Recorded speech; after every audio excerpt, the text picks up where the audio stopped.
Less than a month from Memorial Day, and with that unofficial start of the summer season coming soon and the weather finally getting better, it's time to once again think about sun protection, especially here in Colorado. 9 Health expert Dr. Payal Kohli joins us live to give us a refresher course on how you can stop the risk. There's a lot of risk for skin cancer, especially in Colorado, right? Yes, the highest per capita rate of skin cancer here in our state, Corey. How common is it? You know, it's the most common cancer in America. Really? 5 million cases per year. We sometimes forget the skin is our biggest organ, and we need to protect it because it protects us from all the elements, from everything around us. So sometimes we forget to screen our skin and nurture our skin the way that we do for other types of cancer screenings. And there's a whole bunch of different types of skin cancers, right? There are. So the 3 most common types are basal cell carcinoma, squamous cell carcinoma, and then melanoma. Melanoma is the one that we worry about the most because that's the most aggressive. It can spread very quickly. But if you diagnose it early, the 5-year survival is over 99%. Wow. Why is our risk so much higher here in Colorado? So 2 big reasons. One, we love being outdoors. Yeah. And second, we're a mile high, so we're actually closer to the sun. So the UV rays that we experience are more aggressive here in Colorado.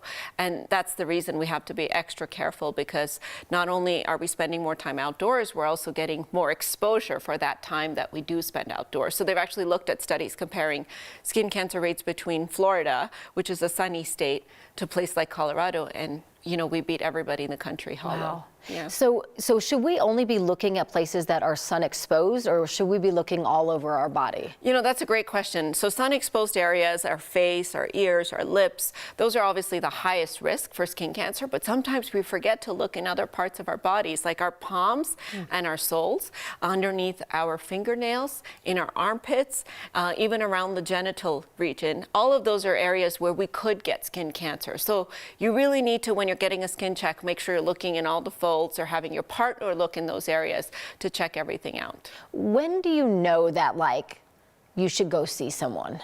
So if you have a mole that's changing in color, texture, size, and it's called the ABCDE. So A stands for asymmetry, B stands for irregular borders, C stands for color, if the color looks a little funny. All of those are signs that especially if it's changing rapidly, that it needs to get checked out. But I would say in general, if you're a lighter skinned person, you've lived in Colorado for a long time, and you have a new mole that's changing in any way, it's always a good idea to have a dermatologist take a look. How can we reduce our risk of getting skin cancer? You know, that's the nice thing about this. It's a preventable cancer. We just all have to get on board. And it used to be we would only take sunscreen when we go to the beach, or, you know, when we're spending prolonged periods outdoors. But now it needs to be part of our daily routine. So SPF 30 or greater, you need to reapply every 2 hours, especially if you're swimming or you're sweating a lot, because then it kind of wipes off.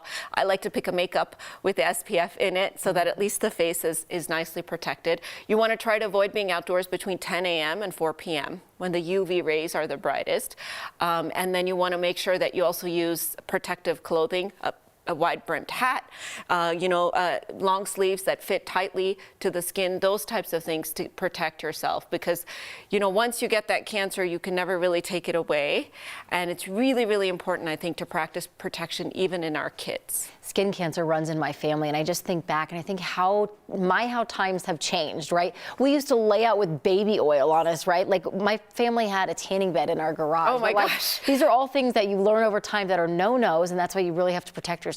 100%. And in fact, we didn't talk about it today, but you can even get, you know, melanoma in the eye. Wow. So it's really important even to make sure you put on those sunglasses. So really, really awareness, protection. And if you see somebody in your family who's starting to turn a little red, you need to remind them that they're getting sun injury and they probably haven't put enough sunscreen on. Got to look out for them. That's right. Dr. Kohli, thank you so much.